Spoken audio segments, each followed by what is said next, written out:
Our verse for today comes from the book of Ecclesiastes, from chapter 5, verse 2, which says, "Never be rash with your mouth, nor let your heart be quick to utter a word before God, for God is in heaven and you upon earth.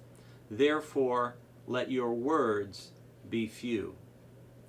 As I've selected these verses throughout the summer and throughout the year, I often pick verses that I find either comforting, inspiring, or convicting.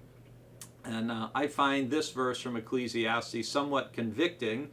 As an extrovert, I have a tendency to talk, and often to talk too much, which I'm sure many of you would agree with.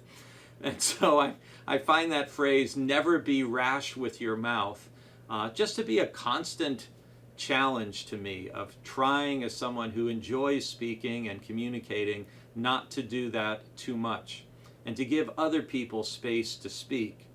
But in this verse in particular, it's not talking so much about being rash with your mouth in our conversation or dominating conversations with other people. It's about when we are taking time alone with God. And often when we come before God in prayer, our tendency may be to speak, to share our prayer concerns, to pour out our needs, our hopes, our desires before God. And Ecclesiastes 5:2 is encouraging a different approach in prayer. And that is, never let your heart be quick to utter a word before God, because God is in heaven. God is so much greater, so beyond our comprehension and understanding and imagination, that it's much better to sit before God in silence and to let our words be few.